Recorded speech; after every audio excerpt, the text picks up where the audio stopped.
안녕하세요. 오늘은 이사야서 55장 1절부터 보시겠습니다. 어호라 너희 모든 목마른 자들아 물러나오라. 돈 없는 자도 오라. 너희는 와서 사 먹되 돈 없이 값없이 봐서 포도주와 젖을 사라.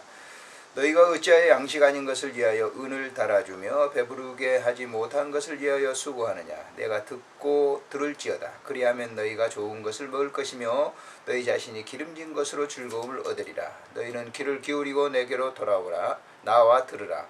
그리하면 너희 영혼이 살리라. 내가 너희를 위하여 영원한 언약을 맺으리니 곧 다윗에게 허락한 확실한 은혜니라. 아멘. 이사야서 55장에서는 하나님이 먼저 죄인된 인간을 영적 각성을 촉구시키기 위해서 하나님께 속히 돌아오라 이렇게 말씀합니다. 그러나 이런 하나님의 권면에도 불구하고 하나님의 사죄의 은총을 의심하는 자들이 있었습니다. 그래서 하나님께서는 회개하는 자들을 반드시 용서해 주신다는 신실한 분이심을 말씀을 하고 있습니다. 사실 그렇죠. 하나님께서 모든 죄인들을 돌아오라고 이렇게 초청을 하시죠. 그러나 사람들은 자기의 지각과 자기의 그 지식에 의해서 하나님을 판단하는 그 오류를 범하게 되는 것이죠. 그래서 하나님께 돌아오지 못하는 그러한 그 비운의 결과를 겪게 되는 것이죠.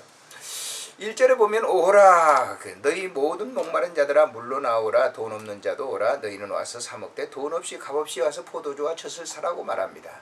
물론 이것은 생활적인 그러한 그 필수적인 것이지만은 이렇게 값으로 이렇게 말한 것은 유대 백성들에게 보다 쉽게 이해하도록 하기 위해서, 당시의 사람들에게 보다 쉽게 이해하기 위해서 자신들이 쓰는 생활 필수 모든 것들을 모든 그 음식 그러니까 주류겠죠. 먹는 음식에 대해서 얘기를 해주고 있는 것입니다. 오라라고 하는 것은 탄식이죠. 그들에게 돌아오라라고 하는 초대를 합니다.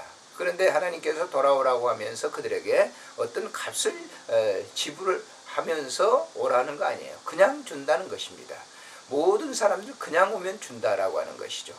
우리가 이 본문을 보면서 생각하는 게 있습니다만 수가성의 여인에게 물을 달라 청하시면서 그에게 새로운 생수를 주겠다라고 하는 이 생수는 거저 주신다라고 하는 것이죠.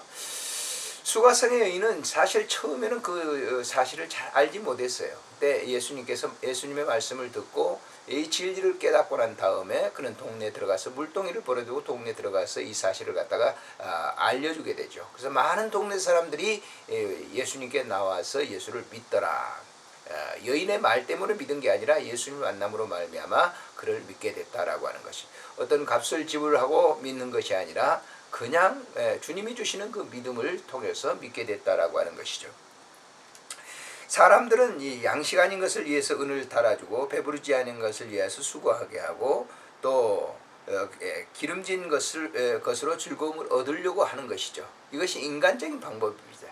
사람들은 대가를 갖다가 바라는 것이죠. 그러나 하나님은 그런 대가를 전혀 바라지 않습니다. 그냥 오기는 자에게 무료로 주시는 그런 그 하나님의 은혜다라고 하는 것이죠. 3절에 보면 너는 귀를 기울이고 내게 나와 들으라. 그리하면 너희 영혼이 살 것이다.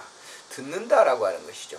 하나님의 말씀을 듣는 거 굉장히 중요한 것이죠. 사람이 설교를 듣는다, 사람의 말을 듣는다 해서 다 듣는 게 아니죠. 듣는다라고 하는 것은 마음속에 심령 속에서 그것을 갖다 자리하게 한다라고 하는 것이죠. 그래서 이 온전히 들었다라고 하는 것은 행동을 수반한다고 늘 제가 얘기합니다만은 사람들이 듣고 건성으로만 대답하는 그런 경우가 있죠. 그건 듣지 않는 것입니다. 반드시 들었다라고 하는 것은 행동이 수반돼야 되는 것이죠. 예수 믿는 것도 그렇잖아요. 우리가 복음을 들었을 때 그 행동으로 수반되는 것이죠. 돌아서는 것. 그래서 다시 돌아서는 것을 얘기하죠. 우리가 가던 길을 멈추고 돌아서는 것. 음성을 들었기 때문에 그런 것이죠. 그리고 그 길을 따라서 가는 것이죠. 그래서 이 본문에 보면은 영원한 언약을 그 맺으리니 곧 다윗에게 허락한 언약이다. 다윗에게 언약한 언약이다라고 합니다. 사실 다윗은 2세의 장자가 될 수가 없었습니다. 그러나 2세 장자가 된 것은 하나님께서 다윗을 보시고 마음에 합한 자라 이렇게 말씀함으로 말미암아 사무엘에 기름을 부었고 다윗이 유다 계열의 그 자손으로서 예수 그리스도의 족보에 들게 되죠. 그것은 다윗의 노력에 의한 것이 아니라 하나님께서 다윗을 그렇게 하신 것이다라고 하는 것을 우리가 알 수가 있는 것이죠. 오늘도 우리가 마찬가지입니다. 하나님의 자녀가 되는 것은 하나님께서 그 일을 하시는 것이기 때문에 우리는 그 하나님에 대한 순종의 삶을 통해서 영원한 언약의 자녀가 된 것이다 라고 하는 것을 여기서 본문에서 얘기하고 있는 것입니다. 하나님의 자녀가 된 그 사실에 대해서 우리가 늘 기뻐하고 즐거움으로 믿음 생활할 수 있다는 것 얼마나 행복한 일인지 모릅니다. 안녕히 계십시오.